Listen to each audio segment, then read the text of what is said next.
त्यामुळे जे कुठले नातेवाईक असणारे आमदार असतील त्यांनी स्पष्टीकरण हे लोकांना तिथं लवकरात लवकर द्यावं. म्हणजे माझा इतिहास आहे, अख्ख्या तालुक्याला माहिती आहे. मी चुकीचं काम माझ्या घरच्यांनी केलं तरी कुणाला सोडत नाही. दौंड चौफुले गोळीबार प्रकरणाच्या बाबतीत तुम्ही इथं प्रश्न केलेला आहे. 21 तारखेला अंबिका कला केंद्रात गोळीबार झाला. कुठेतरी दाबण्याचा प्रयत्न तिथं केला होता. त्याचं मुख्य कारण 21ला जर हे प्रकरण झालं असेल, गोळीबार झाला होता, तर पोलीस काय करत होतं? आम्हाला असं कळतंय की 21ला संध्याकाळी जेव्हा घटना घडली तेव्हा पोलीस विभागाने आपल्या आपल्या मोबाईलवर तिथं असणाऱ्या महिला लोक यांचा एक व्हिडिओ तिथं काढून घेतला. इथं काहीच घडलं नाही. मग जर गोळीबार घडलाच नव्हता असं तुम्ही कालपर्यंत बोलत होता, तर मग 21 तारखेला संध्याकाळी पोलीस जाऊन तिथं व्हिडिओ का काढत होते? मग तुम्ही कुठेतरी सत्तेत असणाऱ्या आमदाराचा कोणतरी नातेवाईक तिथं असल्यामुळे कुठेतरी वरून दबाव होता का, असा प्रश्न तिथं निर्माण त्या ठिकाणी आम्हाला होतो. आणि 21-22 तारखेला दिवसभर कुठेही चर्चा नव्हती. मग आम्ही ट्विट केलं, त्याबद्दलची माहिती त्या ठिकाणी दिली. आपण सर्व मराठी पत्रकार इथं आले, तुमच्या माध्यमातून हा विषय उचलला गेला. काही छोटे मोठे युट्यूब चॅनलनी सुद्धा ही मदत केली आणि मग पोलीस जागा झालं. आणि काल दुपारी पोलीस 3 वाजता तिथं गेलं आणि त्यांनी प्रेस कॉन्फरन्स घेतली आणि त्यांनी मान्य केलं की तिथं गोळीबार झाला होता, तो हवेत झाला होता. मग हवेत गोळीबार झाला काल तुम्ही मान्य करता आणि परवा मात्र त्या ठिकाणी तुम्ही म्हणता कुठं काही घडलंच नाही. मग कुठेतरी पोलीस प्रशासन तिथं आवाज दाबण्याचा प्रयत्न त्या ठिकाणी केला जातोय. महिलेला नाव मी घेत नाही, पण तिला चक्कर आली, ती चक्कर येऊन पडली असं कुठेतरी म्हणलं जातं. खरंच चक्कर येऊन पडली का काय घडलं हे शहानिशा करण्याची तिथं जरूरत आहे. त्याच्याच बरोबर वरचं जे फॉल सिलिंग आहे ते तोडण्यात आलेलं आहे.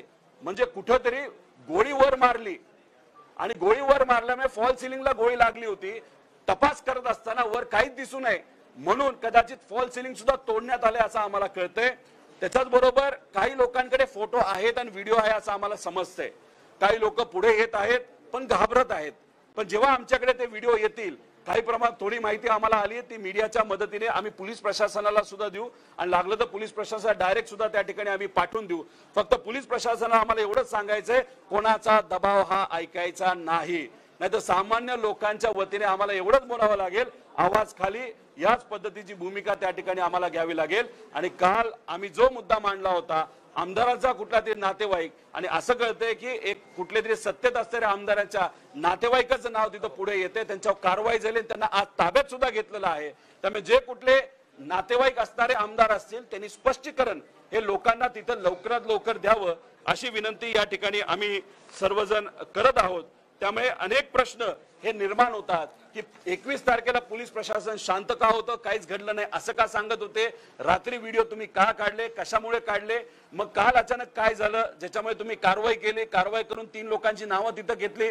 त्याच्याच बरोबर जे काही फोटो आम्हाला कळतात नाही त्या गोष्टी कळतायत, महिलेला खरंच इजा तिथं झालेली आहे, पण त्या बाबतीत ती अजून अतिरिक्त माहिती आमच्यापर्यंत आली तर नक्कीच मीडियाच्या मदतीने ती माहिती आम्ही लोकांपर्यंत त्या ठिकाणी घेऊन जाऊ. एक सांगतो, मला ज्यावेळेस कळलं मी स्पष्ट भाषेत सांगितलं. मला माझे एक पत्रकार आहे काल सोनवणे म्हणून आमचे पुढारीचे, त्यांनी फोन केला, बाबा असं असं घडलंय, तुमचं काय म्हणणे.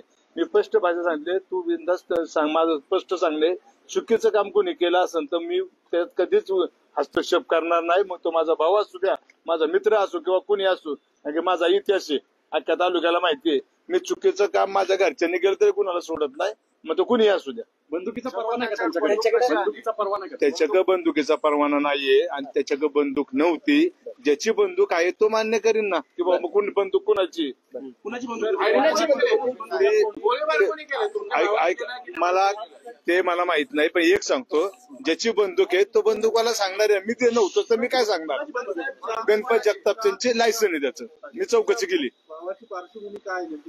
माझा ऐका, माझा बारका भाऊ आहे, तो ऍक्च्युली समाजकार्य करतो किंवा शेती माझी बघतो आणि वारकरी सम्राट फिरत असतो. तो त्याचे मित्रमंडळी आहेत, तेव्हा कोण कुठं गेलं हे आम्हाला सांगून नाही गेलेले.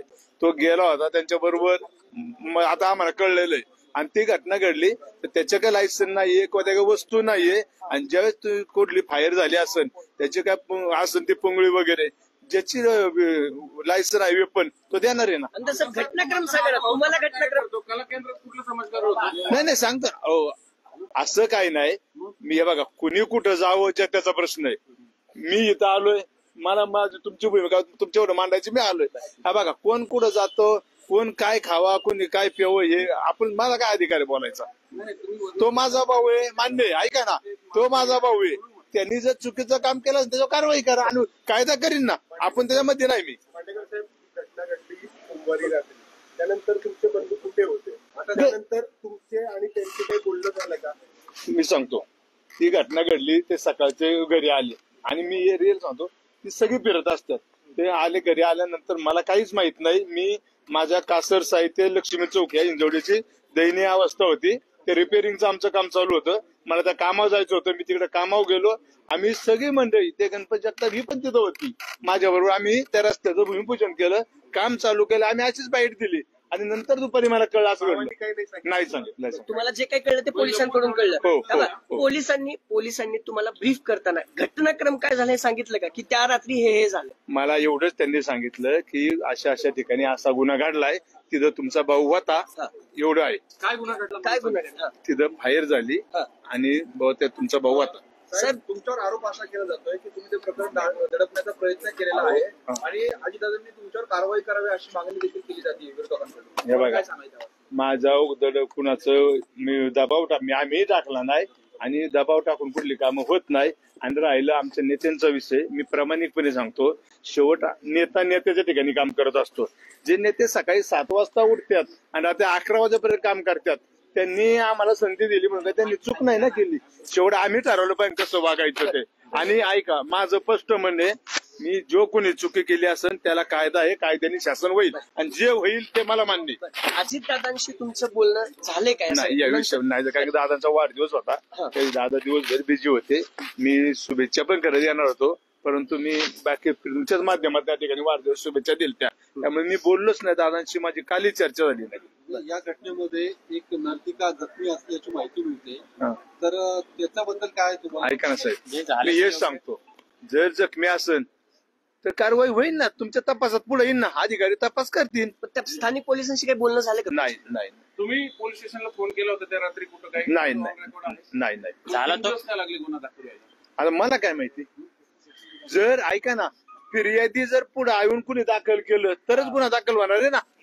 तुम्ही स्वतः तर प्रिंट मीडिया जाऊ शकत नाही, पीआय पण जाऊ शकत आहे नाही. आमदार साहेब, पोलीस झाले तिथं गेले होते, त्यांनी त्या नर्तिकांचे नाही नाव माहित. पण रेकॉर्ड केले की इथं काही घडलं नाही. प्रकरण मग ऐका ना दाबण्याचा साहेब, प्रयत्न झालेला मग तो आहे. त्यांचा विषय, तपास कार्य त्यांचं, ऐका, प्रश्न तुमच्याकडे आहे. तो त्यांचं तपास कार्य आहे, त्यांचं त्यांना माहिती, मला याबद्दल काही माहित नाही. जी घटना घडली नाही, रात्री मी काय सांगितलं, मी चुकीच्या कामात कधी जात नाही. भाऊ गेला, मी त्या शब्दाने बोललो ना. मी एकच सांगितलं, पोलिसांनी मला परवत आल्या, काय असेल तरी सर कारवाई करा, तो माझा भाऊ असेल आता कोणी असेल, मी शब्दाने त्यात बोलणार नाही. ओके. ज्यावेळेस मॅनेजरला ताब्यात घेण्यात आलं त्यावेळेस त्यांनी असं सांगितलं की आम्ही घाबरत होतो तक्रार देण्यासाठी, म्हणून आम्ही पुढे आलो नाही. त्यांच्यावर काही दबाव होता का?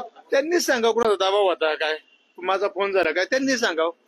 पाटेकर साहेब, पहिलं बंधू कला केंद्रावरती जातात अजूनमधून, काही तुम्हाला कल्पना होती? नाही, मला ना तालुक्यात कुणालाच नाही. जेव्हा जे ऐकलंय ना, आम्हाला सगळ्यांना शॉक बसला. मी आत्ताही कीर्तनात होतो, मी 2.5 तास कीर्तनात बसलेलोय आणि मी कायमच कीर्तनात बसलो, सगळ्या जगाला माहितीये. मी तिथं बसलो होतो ज्यावेळेस मला लोक सांगाय, पण लोकांना वाटतंय हे कसं काय भाऊला बोलावं, कारण ते होऊच शकत नाही त्यांचं म्हणणे.